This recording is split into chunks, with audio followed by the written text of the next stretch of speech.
Uncover.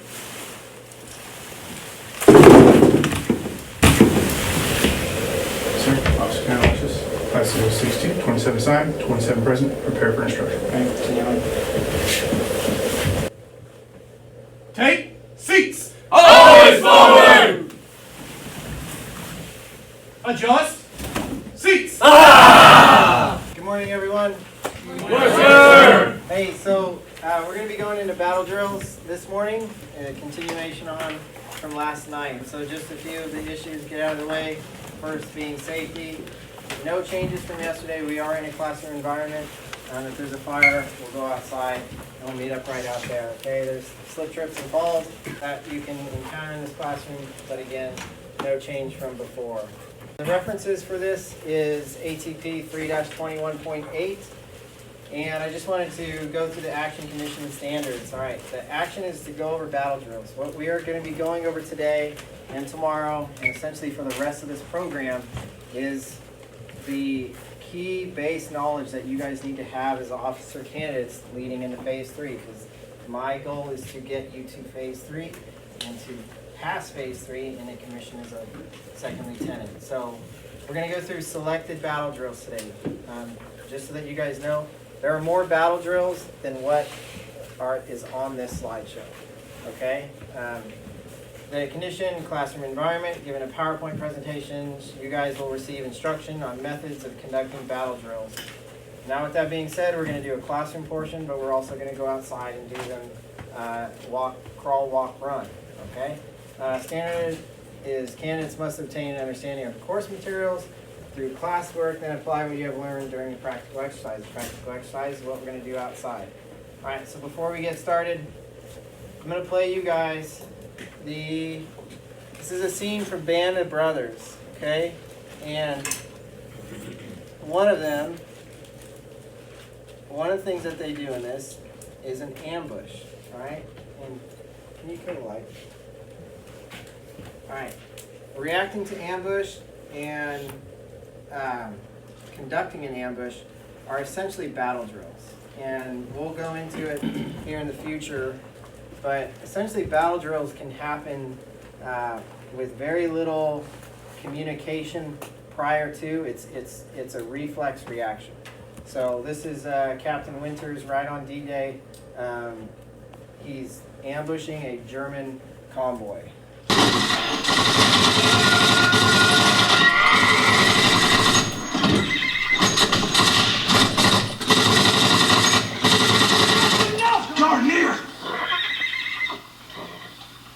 Everyone okay? Sir. Next time I say wait for my command, you wait for my command, Sergeant. Yes, sir.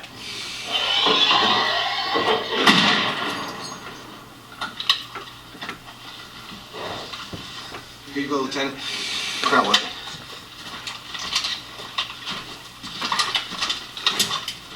Quaker.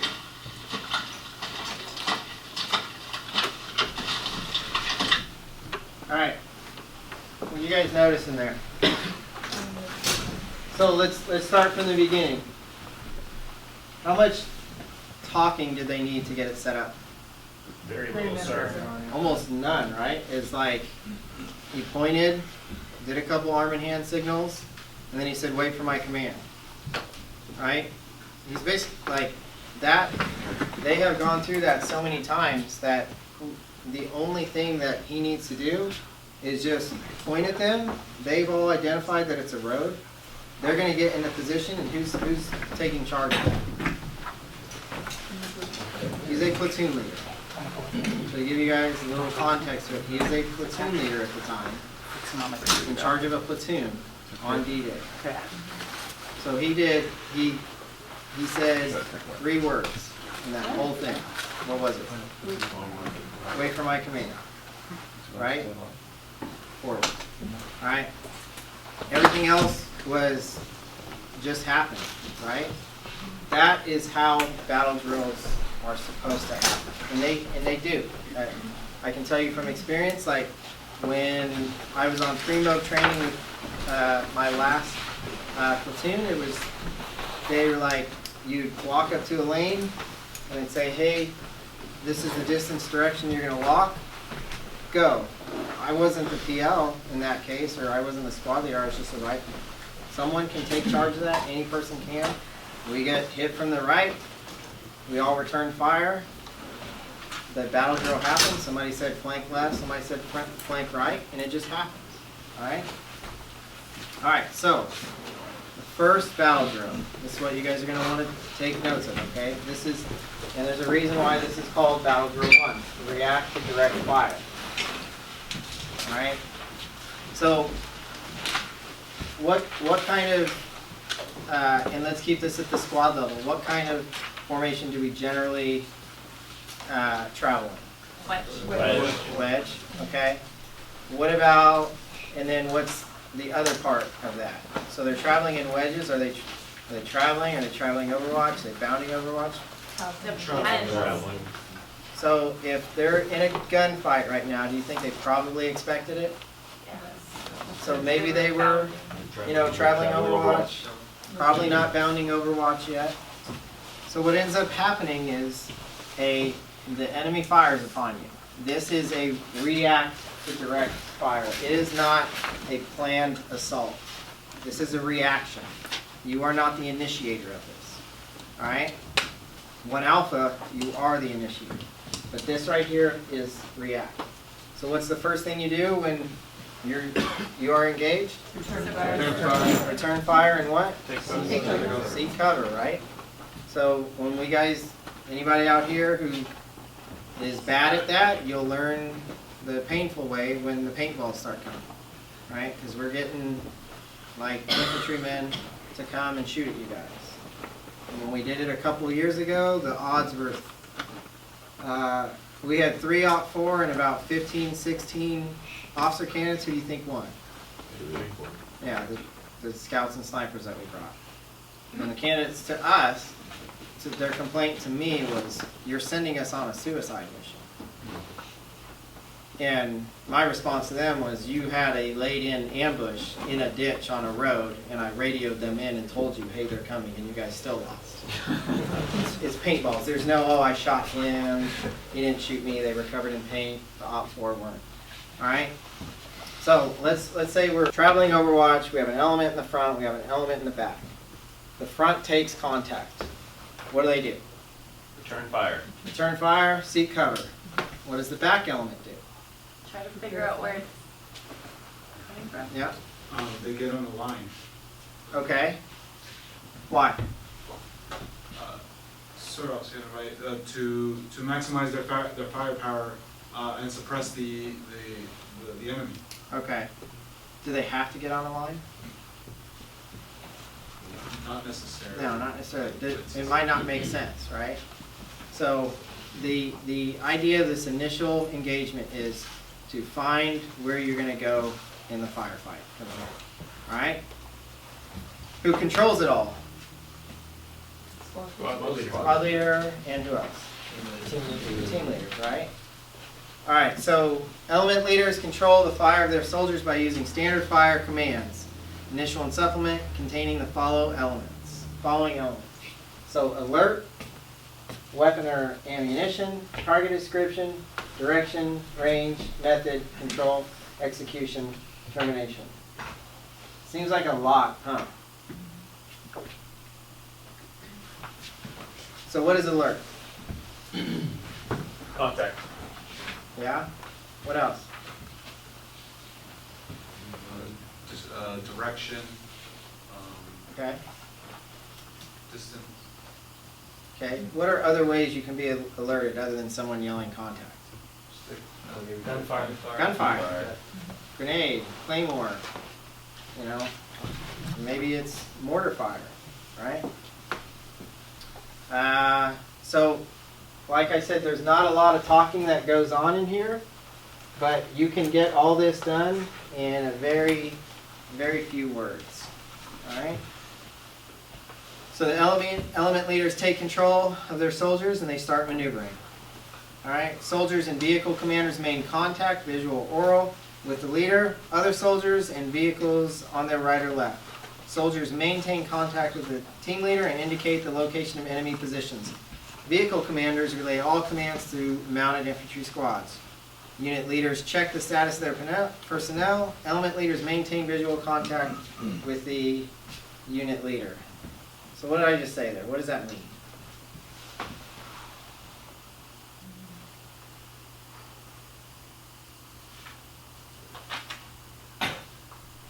Basically, it just means they have command and control of their elements.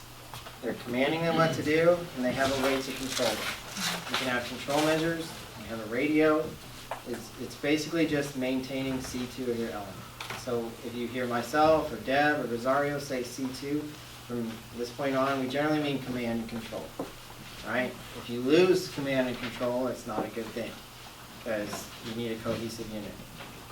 All right, unit leader moves up to the element in contact, brings a radio to telephone operator.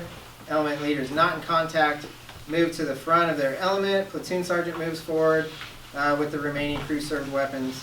Basically what's happening is you have an element in contact. The leader's going to go up and find out what exactly is going on so that he can make an informed decision on, do we flank left, do we flank right, do we go up the middle, or do we break contact? So that is the essence of the first battle drill. That is the standard U.S. Army squad level, platoon level, company level, battalion level. That's how we operate. We have one element that is providing support by fire, we'll call it that, and you have a maneuvering element. When that maneuvering element is done, doing whatever they're doing, they become a supporting element, and the other element maneuvers. Does that make sense? So essentially I'll get to you in just a second. Essentially, doctrine is you do not move unless you have a supporting element. Yep. Sir, Oxcan and Mary, could you give an example of a bypass situation? Like, what would that? Let's say if you were traveling in a platoon and you came across a mortar firing point that had 3 to 5 guys that you could take with a platoon of 40 infantrymen, but that might not be your mission. Okay. It's just, and they took a pop shot at you, and at that point you're like, all right, are we good? Do we have to become decisively engaged? No, our mission's over there. Let's go around it. Okay. And we'll mark it. I'll send it up, and let the commanders deal with it from there. Yeah, it's a that's where if you know the commander's intent and you know the mission, you kind of can't go wrong, because you're going to have this awesome plan. It's going to be great. And then the first round goes off, and then everybody scatters like cockroaches, and I dropped my water, and I don't know what's going on. If the intent was to clear all the enemy out of that area, you would say, yep, I gotta take out that mortar fire. If the intent was to bypass enemy units and report up intel, then you're just gonna bypass. Thank you, sir. All right, any questions on Battle Drill 1? No? Phase 3, you're going to be tested on certain missions. So attack, raid, ambush, knock out a bunker, and some of them you will be tested on react to indirect, because you're given a mission to just go clear an area with no clear objective. You're not assaulting anything, and they just it reads in the script, like at any point, throw an artisan and see how they react. And was there a plan? If there wasn't a plan, then they're probably not going to get a go. Make sense? All right. Any questions on those few battle drills? Sir, Oxcan and Mary, what is a far ambush? Like, what would that be like? A far ambush is generally considered outside of hand grenade range. Okay. But there's like a big gray area there where it's like, all right, you have hand grenade range, and then you have near ambush, which is far ambush, which is outside of hand grenade range, but rifle range, but then it turns into react to contact. Okay. So there's like a big gray area in there. Yeah, just know that near, you're going. You're going. Whatever you do not stop. All right? Any other questions? In terms of like phase 3, you're going to be tested on certain certain missions. So attack, raid, ambush, knock out a bunker, and some of them you will be tested on react to indirect, because you're given a mission to just go clear an area with no clear objective. You're not assaulting anything, and they just, like, it reads in the script, like, at any point, throw an artisan and see how they react. And was there a plan? If there wasn't a plan, then they're probably not going to get a go. Make sense? All right, any questions on those few battle drills? Sir, Lieutenant Mayor, what is a far ambush? Like, what would that be like? A far ambush is generally considered outside of hand grenade range, Okay. but there's like a big gray area there where it's like, all right, you have hand grenade range, and then you have near ambush, which is like, or I'm sorry, far ambush, which is outside of hand grenade range, but rifle range, but then it turns into react to contact. Okay. So there's like a big gray area in there. Yeah, just know that near, you're going. You're going. Whatever you do, do not stop. All right? Any other questions? All right, so just like we learned in class, we're going to have a right heavy. You are going to be the heavy. You're going to be the assistant heavy. You're going to be a rifleman, so you got an extra. You are going to be my other rifleman, and we got our grenadier right here. So make sure we're in a nice wedge shape. 45-degree angle. This is going to be traveling, so 10 meters apart. Hey, what are the 3 things you need to be doing at all times? No? Communicate. Shoot, move, and communicate. If you're not doing one of those 3 things, you're dead. If you're doing 2 of those things, or 1 of those things, you might be dead. If you're doing 2 of those things, you might survive. If you're doing 3 of 3, you're probably going to survive. Shoot, move, communicate. And when I say move, I just told the last group, if you're not out of breath when you cross that objective, you're wrong. All right? All right, go ahead. What are you doing? I don't hear any talking. Hey, stand by. Enemy spotted. What are you doing? Direction. Enemy spotted, 12 o'clock. 500 meters. Don't 500 meters. Why are you still standing here? Why are you still standing?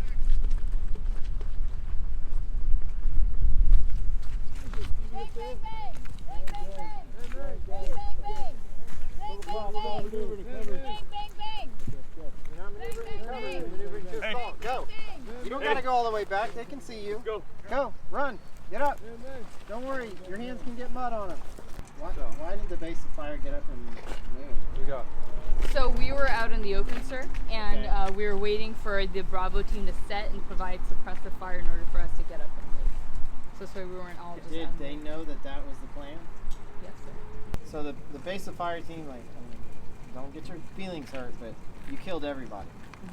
They were trying to maneuver, and you guys just up and started running, like, because they were free to maneuver now, right? You guys just got up and ran behind them, right? No one moves unless someone is covering them. Remember, I know I said that. Did I say that? Actually, doctrinally, it's 2 support by fire elements, 1 maneuver element. That's how important it is. So in terms of bounding, if you're out in the open field, wouldn't the fire team, wouldn't we be dead because we... Probably, but Fire superiority. you might be dead, but if you get up and run like that, you're definitely dead. Because now you just have a platoon or squad running through a field. Nothing's keeping their heads down at all. So, Officer Kennedy, how long should the base of fire remain before they, like, is there like a standard where you should no They longer... go until the squad leader tells them to That get they're up. set? Because in his mind, he's like, I set them there. They know they need to provide cover as I move. So remember in the thing that I showed you guys earlier, and he said on my command. Could you imagine if your base of fire just got up and walked away like they did? How deadly that is?